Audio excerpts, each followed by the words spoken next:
Hey everybody, the Captain here, and today is a unique video request. Someone paid me to watch and review two movies. It's The Dark Knight Returns. It's an animated movie. If you remember the Batman cartoons from the 90s as I did in college, it's the same artist that did this, same genre.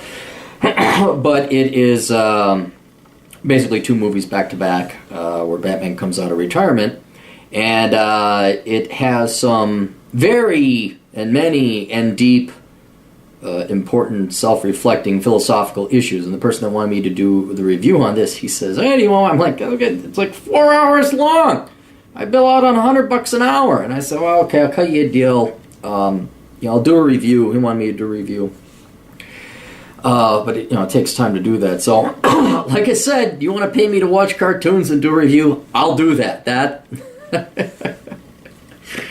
But I think I'm going to up my price next time because it took it took 4 hours, and I am now officially behind on everything. So anyway, I put together some notes and some rather thorough notes at that because it was that deep a review. And this is going to be, I don't think, a terribly long video, but let me read what he wanted specifically out of this so you have the context. "I saw the movies and have seen a stark difference in the way men acted, the way society was, and how you can overcome obstacles.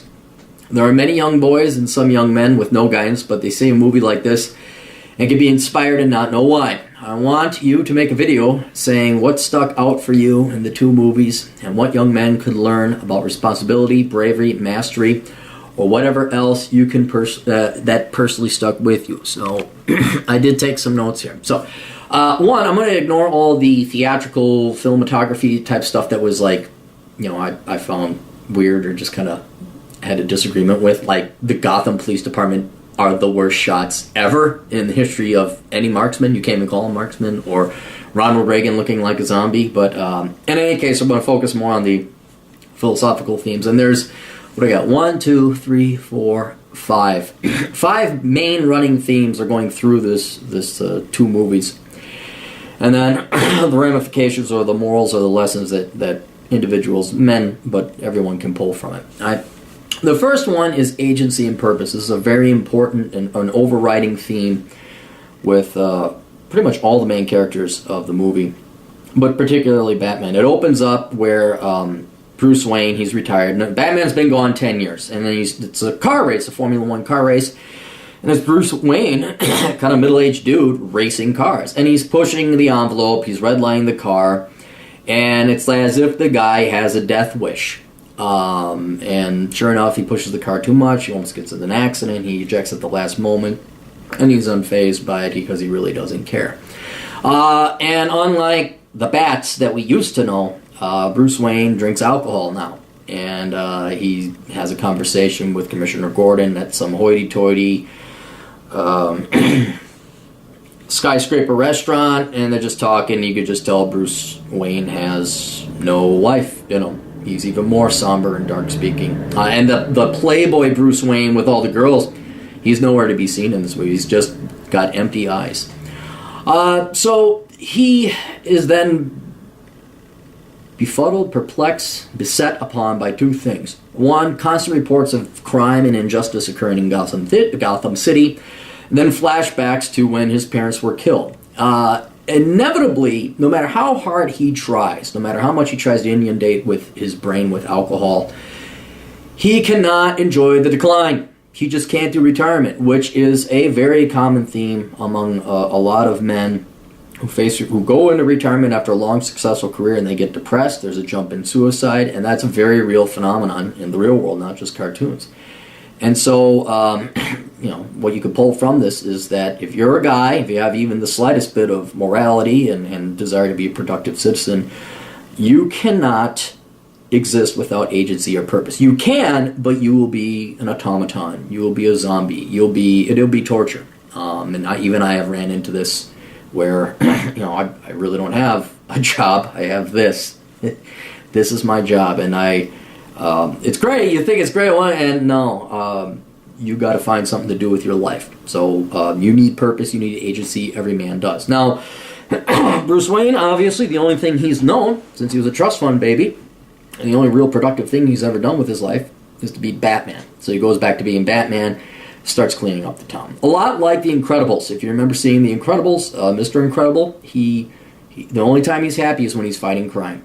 And that's identical to what's happening here.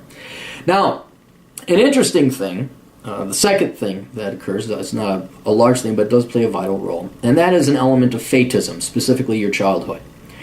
And Bruce Wayne, with his flashbacks, remembers his parents getting killed. Kind of a big deal. And no matter how much you try and fight it, and you know me, I'm a very independent-minded individual, liberty, do whatever you want, run around, plant flags, conquer countries, according to Eddie Izzard. I'm not much of one to believe in fatism, and I don't. I believe you set your own path. The problem is you are a product or a child of your childhood. The adult is the child of his childhood or whatever, all right? And whatever you experienced in childhood, whatever you've experienced in your past is what has made you today. And that does cast an element of fate, or casts you into a certain amount of cast. Like, for example, I don't care if I make $1 billion, I will always fear that it will be taken away. I will not spend a lot of money. I could have $1 billion in cash, and you know what? I think the fanciest car I will ever buy would be a Ford GT Shelby Mustang, and that I would even have guilt to this day.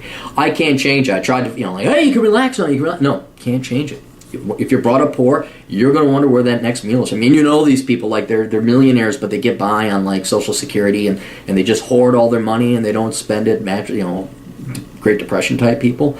Men and women who have gone, or boys and girls who went through horribly abusive families, or divorced parents or whatever, they're much more reluctant to get married. They're much more reluctant to have children. So whatever it is that your childhood has been, good or bad, it could be good, whatever it is. And you cannot escape that. It has formed your brain. Your brain has adapted, grown up, formed. Neurons have coalesced around those experiences, and you cannot deny it. So like agency and purpose in men, you cannot deny that. You cannot deny your past. Now, you can make changes for it in the future, but you have to realize that there's an element of mold you must follow, and it takes a while to break that mold. It can be done. It takes a lot of effort and energy, and sometimes it can't be done. So you're best accepting those limitations, and that's what Bruce Wayne's ended up doing. He just can't abide by the fact that there are people getting away with murder, and it's more painful for him.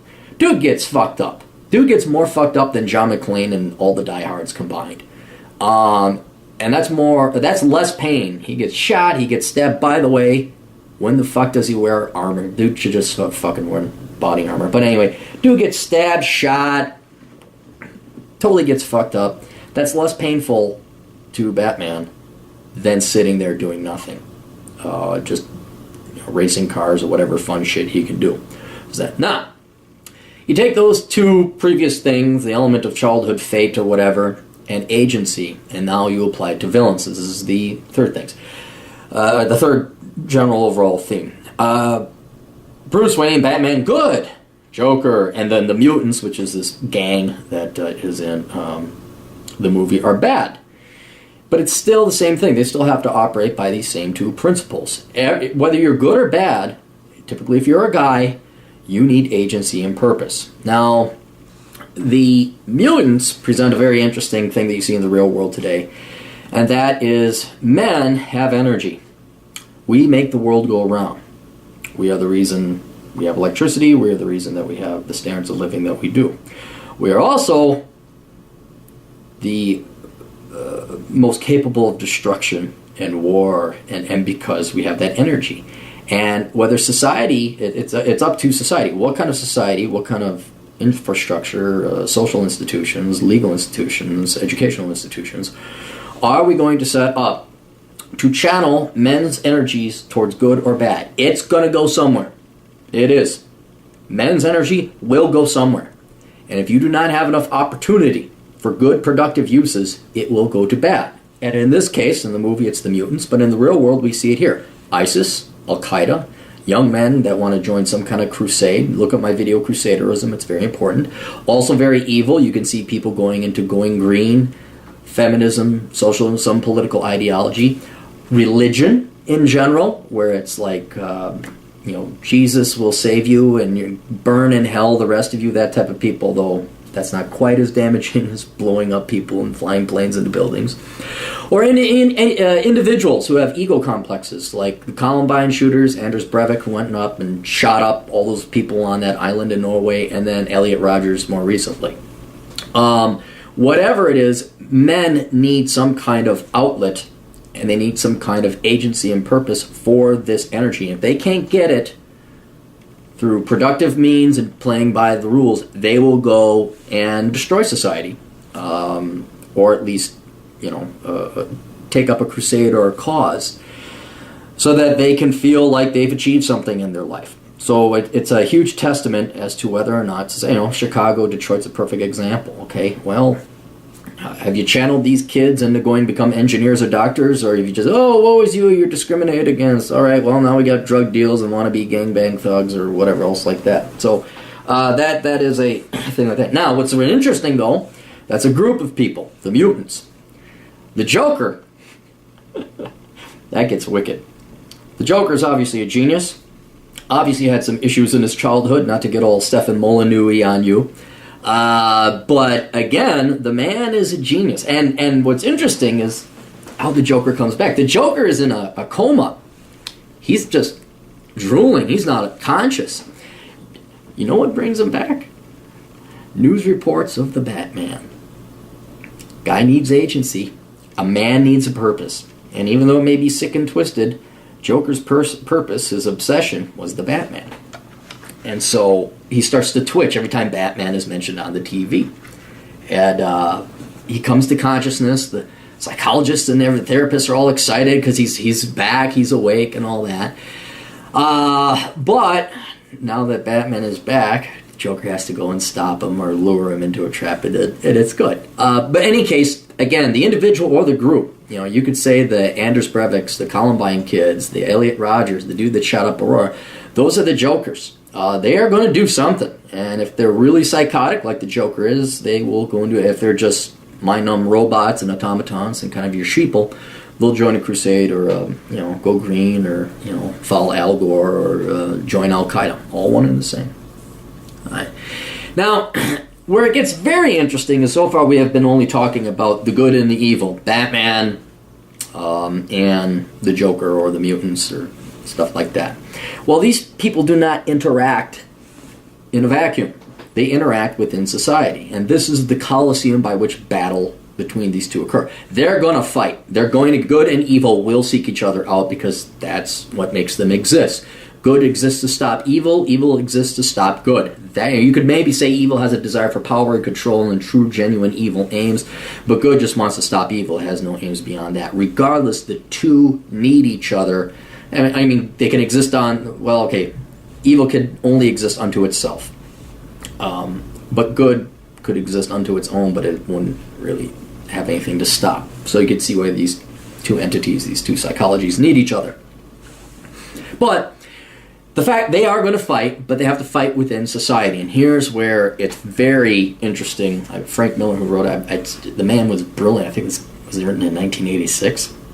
You see all the leftist socialist idiots and morons and archetypes and stereotypes that populate today's society in this movie. So you see, and I've written them down here. Here's what you will see in the movie. All right, you have young kids, like idealists who will trade in their education, who would trade or put more emphasis on their education and their philosophy than they will experience and wisdom, either from themselves or their elders. You have social justice warriors in this that, wax poetically about how evil Batman is because he's a vigilante. He's not, and then you have the psychologists and therapists about how the Joker and all these people, and Batman's a psychiatrist, and he's the real problem, and Joker is a victim, and no one's really responsible for their own actions, and let's just forgive. You have lawsuits and you have the desire for lawyers that don't give a damn about crime, morality, what's good, what's wrong. They just want money. And so you have protections of criminals, more protections than rights of criminals over the innocents. What else? The entertainment industry, they spoof that wonderfully. The entertainment industry will capitalize on anything that's evil, even if it does harm society, and it's pretty cool because everyone gets killed, and I won't mention it. I won't do too many spoilers here. But you see how the entertainment industry is just in it for the money, and they don't realize what they're doing, and essentially they free a criminal. You have non-profits coming in, these totally self-serving, hypocritical, bullshit non-profits come in to capitalize on crime and other people's misery and victimhood. You have these pansified whites that are crippled by white guilt. White guilt is in there too. And then, of course, your sexual roles are reversed. You have these spineless, pathetic males. And then you have these masculine women that are just, just they're present. Now, obviously, the mutants are pretty masculine. But you definitely see. I like the old Bruce Wayne, where he always had babes on his arm in the cartoon. And there's always feminine, they're all dressed up and Bruce, where are you going? Oh, I have to go. And that's all gone. It's modern day. It's 2014. And then you have politically correct politicians who are, well, I don't want to have any responsibility. We have to follow the law. So they all know that the Joker and the mutants are bad, and they kill way more people. Batman doesn't kill anybody.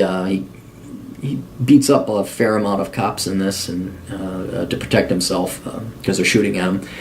But all these things, all these leftist, socialist mental diseases that infect people, provide a huge handicap for the Batman or anyone who wants to be good. Not necessarily legal, but good. Okay.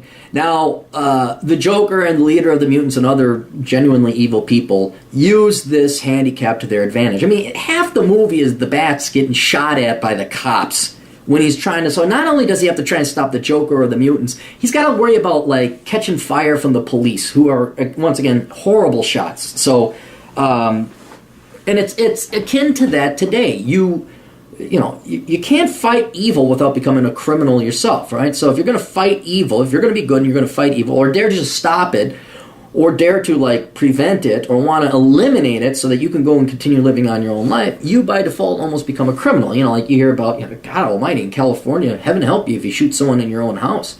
Then you might go to jail or whatever. I mean, even a guy here, he killed 2 kids that broke into his place, and I think he went to jail. So you see that in the real day world here as well. Regardless, the point is society is so screwed up, so brainwashed, so delusioned with either purposeful leftist brainwashing or their own ego and I'm moral. I don't believe that you should follow the law and all that. If you're going to be good in today's society, it's a huge uphill fucking battle, right?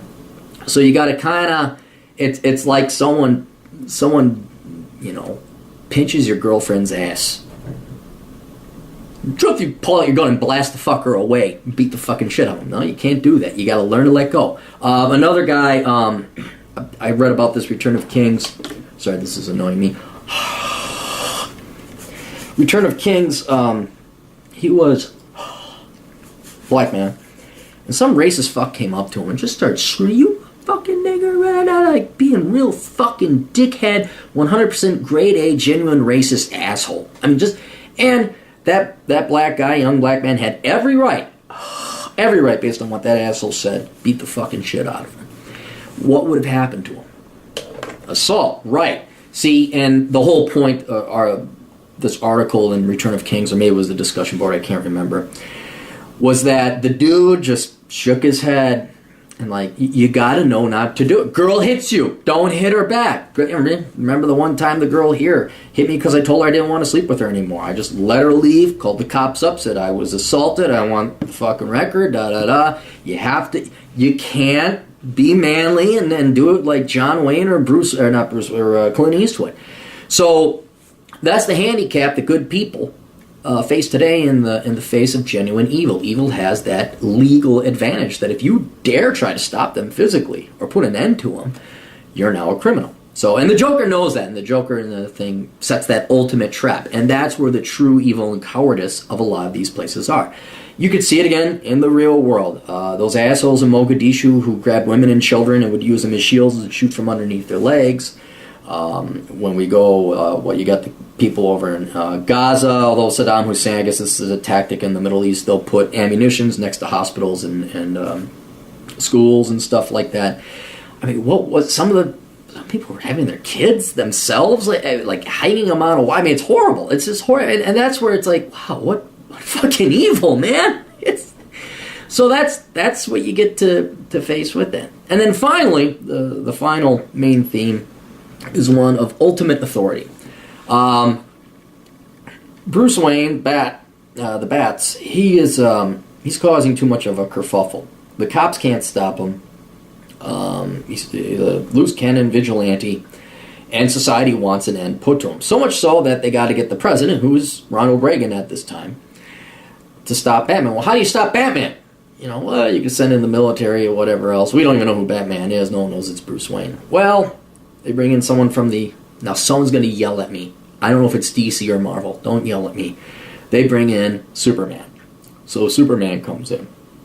And Superman, he's a good guy, and he has a chat with Bruce and say, look, you got to stop. They want me to stop you, and I don't want to hurt you. You're a good guy, but, for Christ's sake, just stop. And let the authorities handle it, blah, blah, blah. And Bruce, who now, Batman, he's perplexed. Like, no, I'm not going to stop. This is who I am. I tried to stop, can't do it. This is who I am. I'm doing what's moral and right, and I don't care what's legal. I mean, he does. He doesn't kill people, obviously. And then there's kind of like, all right, I have to come back. So it is the issue of authority is now trying to stop good. And it's the ultimate authority. You don't fuck with Superman. Superman can, he's Superman. So it eventually comes down to a fight between authority and good. Batman versus Superman. And Batman bests Superman through some trickery, and of course, because you gotta, he gets an armored suit and all this other stuff. But Bruce Wayne, has morality. He doesn't want to kill Superman. He says, leave me alone. Just know that I beat you and never come back here and let me do what I want. And then Superman makes a great point. He says, they're just going to send someone else. And that is the ultimate drawback, the ultimate end game for Bruce Wayne. It could be Superman. It's not Superman. It's not Ronald Reagan. It's society. Society, or at least a contingent of society, and in this particular case, a democratically elected government, so the majority of society, wants the individual to stop being good, wants the individual to stop being him or herself. So it doesn't matter. Send Superman, send Ronald Reagan, send a bouquet of flowers. It will never end. There will always be that resistance. So the point is, whether you live in a society, democratic or not, in a democracy, there's going to be people voting against you and trying to put up hurdles and stop you from being an independent individual. And if you live in a dictatorship, there's the government that's going to really put a quick end to it. And we're not all Batman running around with billions of dollars in bat gear and a bat tank and all this other cool stuff that he's got. So now, the ultimate lesson with the authority that you take from this is, and as a person who's typically on the good side, I'm going to read it because I wrote it. I want to make sure. But the ultimate lesson to get from society saying, stop it, we don't want this, right? Society doesn't deserve Batman, doesn't deserve good people when they put more emphasis on law, politics, ideology, religion than what is right and good. And that's, I don't think Frank Miller, I don't think the people who created Batman, I don't think if Batman existed himself, has taken it to that level saying, why the fuck am I doing this for all these ungrateful people?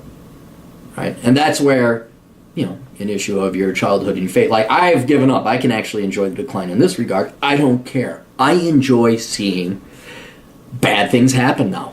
I do. I enjoy seeing people in poverty when they vote left. I enjoy seeing liberal arts majors with $100,000 in debt suffer financially because they made stupid decisions and voted in a president and a Congress that has ruined their futures. I enjoy seeing hippie baby boomers at the age of 58, 59, 60, 61 saying, oh my God, I don't have enough for retirement, and they're going to have to work till they're dead. I enjoy seeing that because I've given up. Because there was at one time when I was younger, I tried to, hey, stop, hey, the housing crash, perfect example.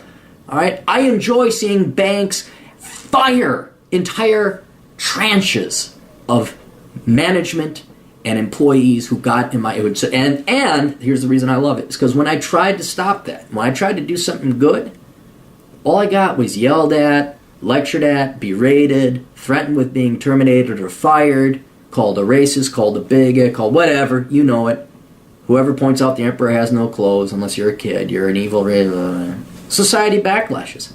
And so now I caught enough flack, I've paid enough in prices, I've paid enough dearly that I no longer give a shit. I really don't. And so Bruce Wayne can't. And it's because, you know, he's got to be Batman. So, but anyway, that is a lesson for men, young men, and women too, but the request was for men, to realize is that if your good deeds are going to go punished, then fuck society. Society doesn't deserve those good deeds. And you know, for a lot of guys that's hard because you want to be good, you want to be productive, you want to have purpose and agency. Sometimes that's just not in the cards. Sometimes the Coliseum is against that and prohibits it. So you just got to go race cars or drink or do whatever it is that you do until you die. Sorry, sounds so. Lessons for men, to directly address the my client's request. Accept the fact you will not be able to live without agency or purpose. You will be alive, you'll be functioning. You can have great conversation, but without agency or purpose, in whatever capacity that is, you need a point and purpose in life. Otherwise, you will be miserable. You will be Bruce Wayne, racing cars, drinking, having nothing else to do in your life. Right? 2, you could choose whether your purpose or agency is used for good or evil. All right? I like to think you choose it for good. I like to think that maybe some of you have children, you'd like the world to be a better place, or if you don't have children, you would just not be such a misanthrope, but out of morality or just common sense, say, well, I'd rather have society be better than evil, or better than worse. Not to sound so Machiavellian, but for the individual man, the individual young man out there, without the worst of all worlds is having no agency or purpose. The next best thing you can do is have agency or purpose, but have it be evil. So like mafia, I guess, or I don't know. You join a religion. You join. I'm saying for your own personal psychology, not for humanity's sake. But like I got news for you. Lying around, those people in ISIS are happier because they have point and purpose, albeit evil, than they are just staying in their village, you know, picking up goat shit or whatever. Better than that, though, and what the ideal thing that you should be aiming for is to have agency and purpose that is good. All right. So that's my argument, but I'm just saying, at the bottom of the barrel are those guys, you know. In the Mideast, it's picking up goat shit. Here, it's basement-dwelling trolls. I don't know, or whatever. But one grade up is join a religion, become a religious fanatic. Join a political crusade. Your mind will be slightly better off. You'll be delusional, you'll be evil, but you'll be better off psychologically than you were just sitting there, you know, playing pickup sticks. But ideally, you have the moral courage, tenacity, and intelligence to say, I'm going to have purpose, and it's going to be good, and it's going to be in the face of resistance. Well, whichever path you go down, agency and purpose for good, agency and purpose for bad, there is going to be resistance. If you go down the bad thing, you're kind of, as people know, the law tries to stop you if you try to do bad things. The military will try to stop you if you try to do bad things. People will try to stop you. It doesn't have to be all military and guns and everything, but like you abuse your wife, she's going to probably stop you and leave. You treat your children like shit, they'll probably not visit you and they'll leave. Treat your students like shit, they'll give you bad reviews and they'll say fuck off when they graduate their senior year in high school. So you're going to get resistance going down the bad path. Sadly, though, you're going to get resistance even if you go down the good path because of many stupid and ignorant people. And that is the real achievement or accomplishment when you go down the good path and you have purpose and agency. It is not that you're trying to be good. It is not that you're actually doing something good for society and you have a point and purpose in life. The real accomplishment, the real achievement that I've witnessed, that I've seen, is that you do it in the face of ignorant people, idiotic people, the hatred of people, and the resistance of people. All these hurdles and blocks thrown up in your... It is hard to achieve anything of genuine, good merit and worth in this society. If you get too successful, you're an evil, rich, capitalist, greedy fuck. You set up a company, you employ people, they bitch and whine about the pay, and they don't show up on time. You go and join the military and you think you're fighting for freedom, and you have people say that you're a mass murderer and it's all for oil and all this other crap, and you're like, well, I thought I was protecting freedoms and helping spread democracy. No matter how, again, no good deed goes unpunished. And if you still continue to do good, in spite of all this ungrateful, idiotic, leftist, dumbass, ignorant, sometimes selfish, greedy resistance of the ignorant masses, not to mention the evil trying to stop you at the same time, too, that is really the Herculean effort. And, you see the bats doing this the entire time.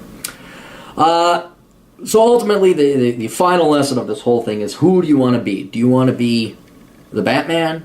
Do you want to be the Joker? Or do you want to be a nobody? The worst for your mental health is to be a nobody. The worst for society is to be the Joker. Evil, but with purpose.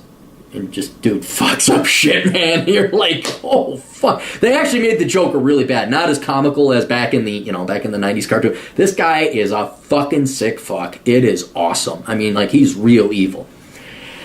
Or you become the Batman, which is, you do good. Despite all facing the adversity and the challenges and the assholes and the ungratefulness and all that. You do it for yourself, and you coincidentally also do it for society. So, in any case, hopefully that was a good review. I strongly recommend the movie. It's very entertaining. It's very good. It gets a little, Superman. Well, Ronald Reagan. There's some things where you can kind of like, really? Come on. But all in all, it is a very good, very lengthy movie. And if you had a video request or you want me to do a movie review, get prepared to shell out big bucks. I totally undercharged for this. Don't! Now that guy's going to feel guilty. No, we agreed. We agreed to the price. We agreed. But yeah, I'll do movie reviews, but it's coming in at $200 for the amount of time. Anyway, great movie for everybody to watch. But yes, there are my client was not wrong. There are definitely some good lessons. Young men, all men, can learn from this movie or these two movies, and I strongly recommend it. Toodles.